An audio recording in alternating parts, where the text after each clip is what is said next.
online workshop night, October, I decided to turn a hollow form, sort of onion shape, the cheats way really, which is to cut it down the centre. You see there I've marked the centre line as I thought it was on the blank, and then I've penciled out or marked out the rough shape that I think I'm going to end up with. All this does really is to give me a guide to what materials to turn off. Bear in mind I've not done this for quite a long time, so I've never intended this for anybody else to see, but I did it for my own benefit. To know that if I was doing it live on the workshop night that I didn't mess it up.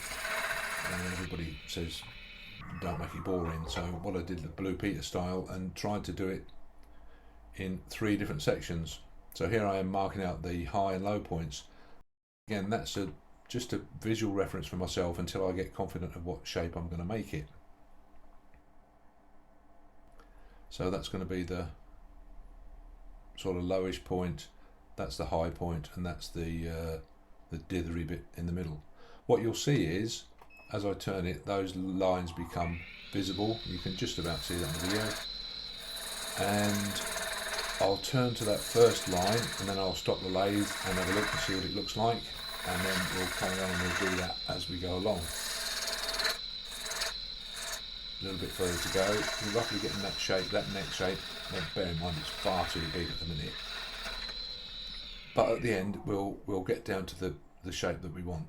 You'll also see that I've speeded this up at quite a rate. That's why I keep saying to people for comments, asking people for comments, just to make sure that they're all still there and they've not gone away and started to watch EastEnders or something, or whatever comes on telly that time of night.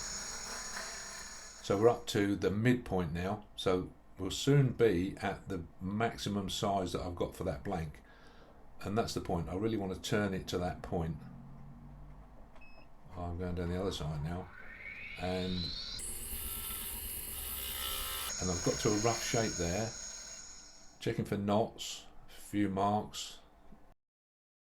That bottom knot will probably get turned away. Now marking out what's going to be my cut line. So this is the oh no, we've not got to parting tool yet. So I'm going to turn it to that line. That's my maximum line. I don't want to lose that line. I want to use that as the cut mark.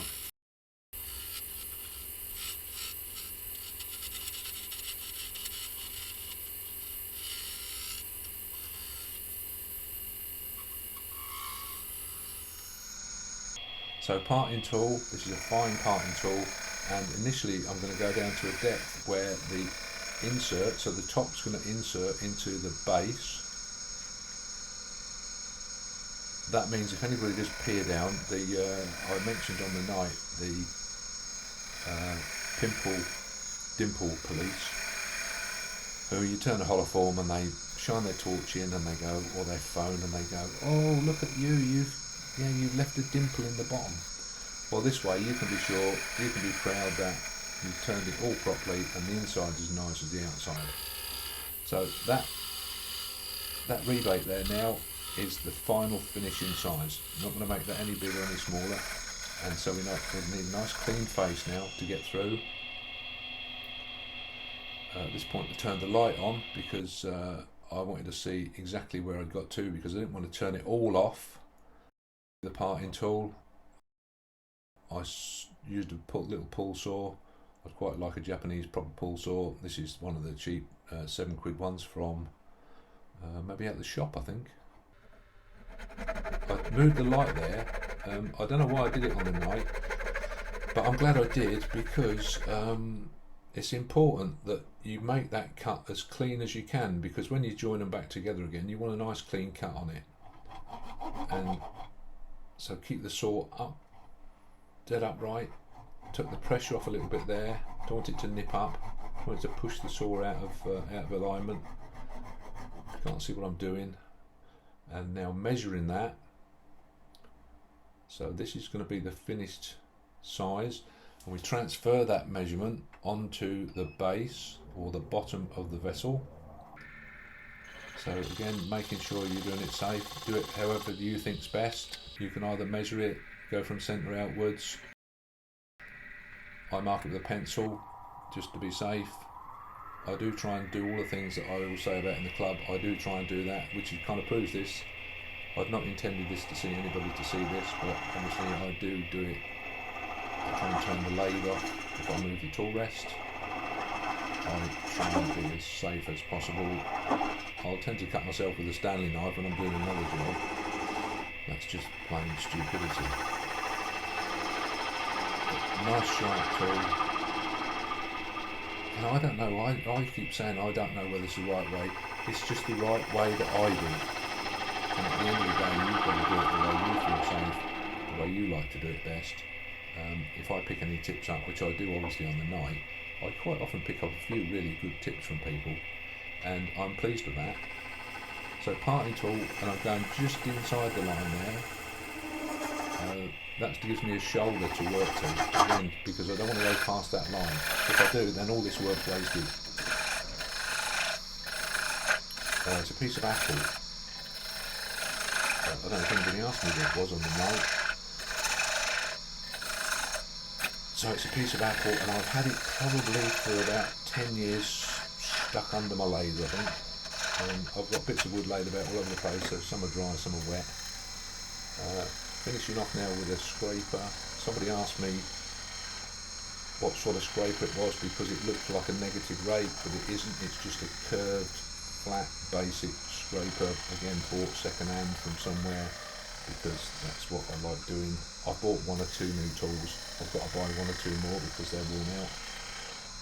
This is now a day or two after the workshop night online.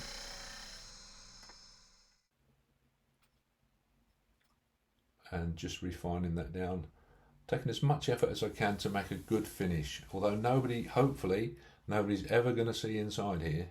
Now this is the point, I'd speeded this up, I remember speeding this up now because this is on, off, trying to match it up to get the tightest possible fit that you can get.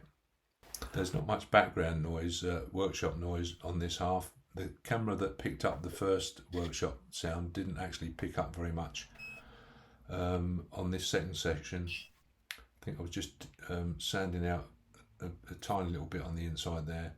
Again, it don't matter too much, but I'm going to put a good finish on it from what I said before. You know, if we're going to do it, we might as well do it nicely. We know at least that then we know inside that it's going to be as nice as it is outside. Checking it out. Fitting again. Yeah, I've not gone too much. That's how I realise why I did that now. Not gone too deep so that I'm not going to spoil anything that's going on inside.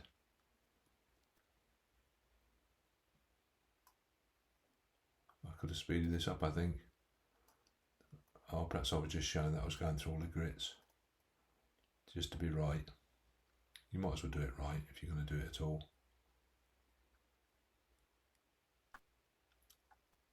Yeah, not taking too much off. That's good. I'll put some finish on. Cut and polish, I think I used. Probably a bit of wood wax 22 or something with a wax in it, so it give it a bit of a shine on the inside, just in case the old pimple police put their light inside and check it. Oh yeah, I think I was rubbing it off there. Oh, I even got a light out just to prove the point. Yeah, that's got a nice sheen on the inside. So I think this was the bottom. We'll see. And that was, yeah, because this is the top. So this is the top. Now we're going to finish the inside of this. That's my, what I've decided now is a negative rate scraper because it's got a swept back grind on the bottom but no flute and just a flat top. Well, it's not flat, it's quite a concave top, but it's very forgiving. Paul Hannaby did a demonstration for us this week and he has one, but it's got a much longer grind on the top. So I might put a bigger grind on the top actually because these look really good. He used it for boxes and things like that and found it was quite effective. So I might use that, to be fair. I obviously did it for a reason. Oh, I'll put some finish on it to start with. I've not drilled the hole in it yet. That's a surprise. I'll get that done in a minute, no doubt. There's a slight bevel on that. You notice that because this is in the top and it's going to slot into the bottom, that really is a guide so that you get a really good fit when you put the two and top and bottom together. But I put the slight bevel from the inside to the very tip of that tenon, so that if anybody does look in or puts a stick or something in, then it won't catch or show. So I'm bringing the tailstock up now, and I'll refine in the shape. That's what I'm doing at the minute, just refining that last shape before we glue up. So I've not got to gluing up yet. I'm doing a bit more changing hands, a little bit by-handed, speed it up a little bit there, get a nicer cut. I notice the handle's not right at the bottom, and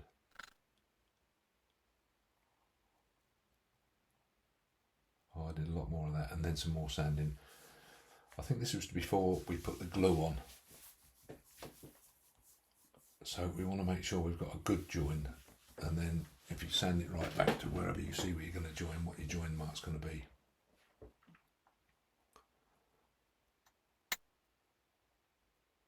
And that's the point. Yeah, you can see, well, that's where the join is. You can just see it because of the grain in the wood, but it's not really visible. Obviously we all know where it is. There it is. So what I'm going to do now is I'm going to get some glue, and I don't like putting too much on. I think enough is plenty. Too much just squidges out everywhere, and we don't want it going inside. We made all that effort doing the inside. We don't want to mess it up now, do we? So I put it on, try and get on both faces. Oh, it's Gorilla Glue. I don't know if anybody asked me that on the night. I can't remember really. So spreading it on both the faces, spreading it out with a little cocktail stick, barbecue stick, something like that. I use it for painting one end, look. Waste not, want not. Oh, I could have speeded this up, couldn't I? I wish I had done now. And then what I like to do is face it up and see that we've got a good coverage of glue on both halves. So obviously that's swelled a little bit. The tenon on there swelled slightly. So this is a little trick that I learned. Take another chuck. This one's nice, hand-sized chuck. Gives you a better grip to go on, pull it off and put it on and get it on in the right place. And then, oh, that's right, yeah. So there's not too much glue on the inside, so that was good. That was a positive. And now, going to transfer. Here we go. There's a little bit too much on that bit and not enough on the other, so just transfer that round. God, I didn't realise it was quite that mean. But it's not cheap.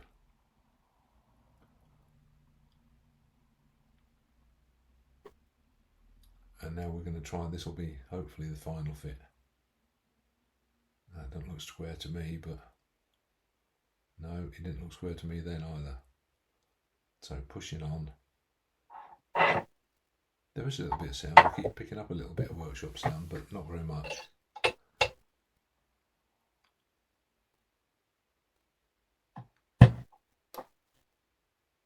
I brought the tailstock up to give it a bit of pressure. Oh, I do remember doing this now, and then realised daftly that I've not got a revolving centre in, so I couldn't move it about. Give it a thump. That tightened it up. That's really good. I'm quite pleased with that, I think. Yeah, that's where I realised I hadn't got a revolving centre in. Why won't it turn? Oh, you dope. There you go. So I'll put it in now. And we're going to clean the glue off. I was just looking, make sure it's all a good join. So I'm pleased with that. Wipe it off with your hand.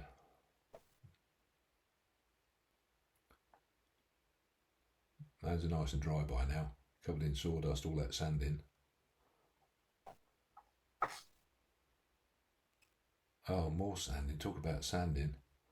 Nobody likes to watch sanding, do they? I did cut a lot of it out, I'll be honest, I did.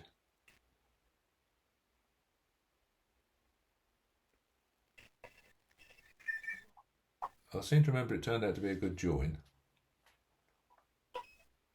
Bear in mind this is now a week and a bit ago.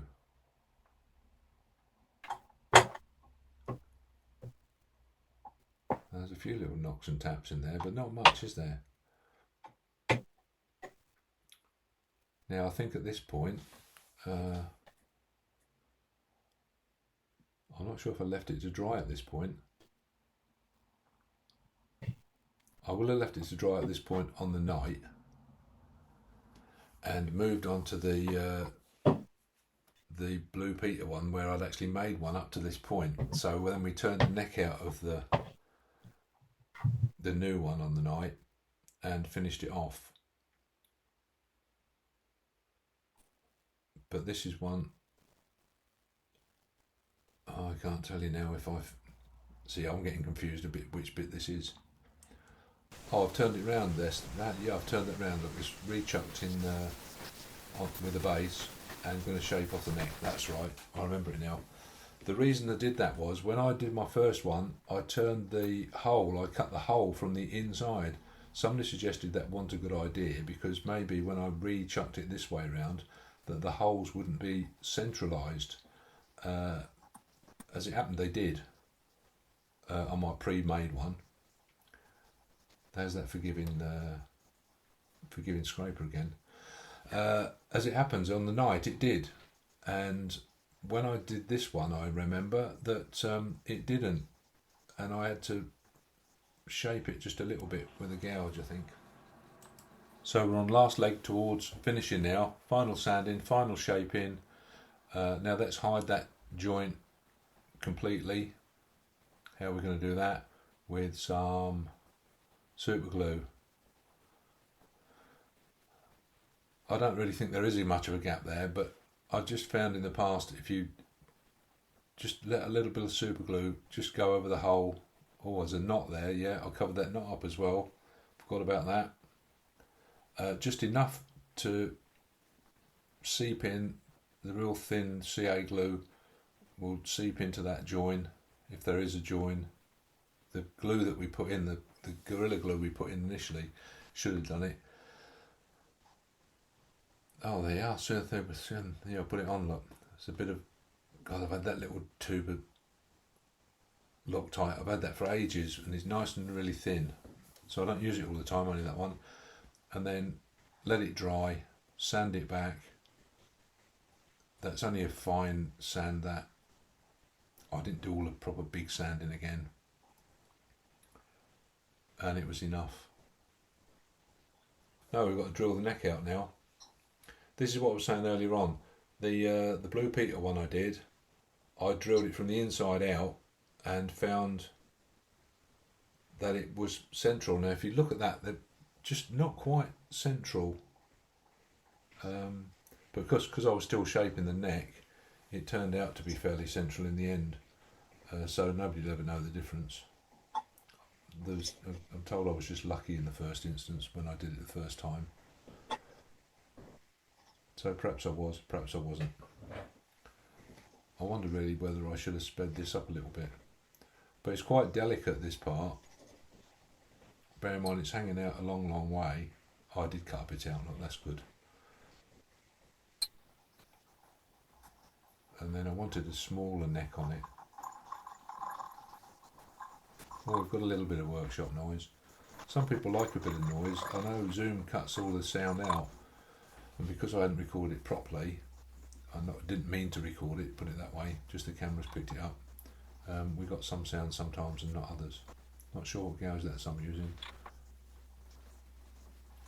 I think that's quite an open flute, spindly gouge. And, oh God, here we go. Sorry about all the sanding. Just wanted a nice finish on it. And sanding's a tool. Oh, I did go through I didn't, you see, I've saved you the problem there. I didn't go through all the grits, look. I didn't show it until I got to nearly the 400.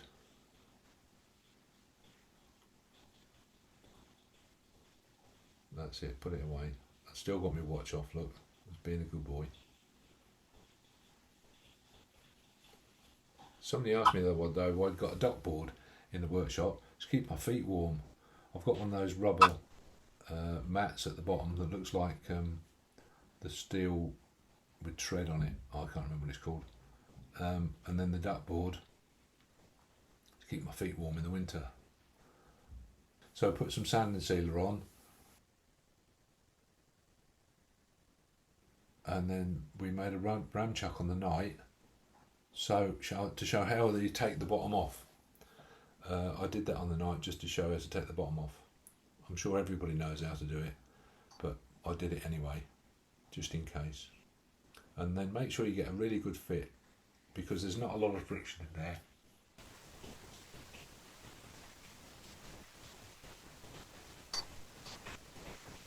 In fact, when I did it properly at the end, I did it with a bit of rubber matting. So make sure you bring the tailstock up, make sure you get it in that point. I even pointed to it, look. Make sure you get it in that hole so it runs as central as possible.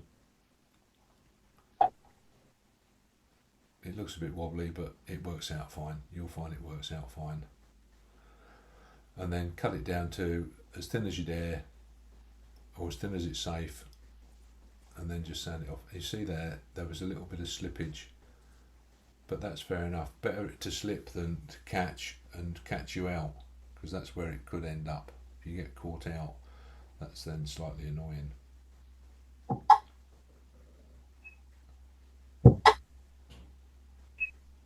So next job, take it off, and that's where we ended up. So in reality, that's where we ended up on the night, the workshop night. And people said they enjoyed it. So this is now a couple of days later, when the finished item I'd coloured, not presuming to tell anybody else how to colour. This is just how I did it, with some black base, some Joe Sonia's iridescent paints, then a light lacquer over the top, nothing too shiny, and then I made another ram chuck to cut the base off.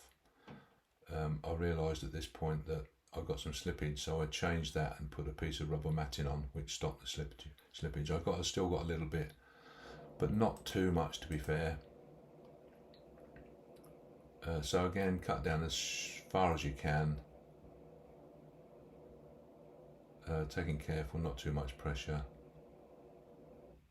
Nice little concave bottom, so it sits nicely. Everybody knows the rules on that. I was quite pleased with it in the end. It did disguise the join quite well, and I'll take it to the club next time so everybody can have a little inspection. I went in a bit closer there just to show.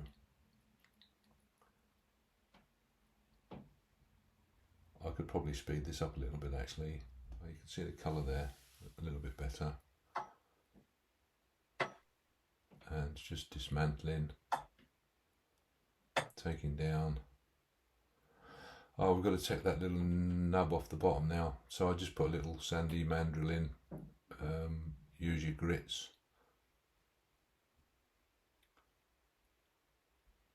Take that off, sand it down, put a little bit of wax on.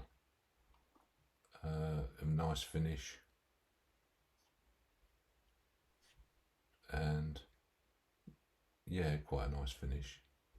So I think it went well. I hope you enjoy it. They said they enjoyed it on the night. There's my bit of pad that I held the thing in. And that was the end.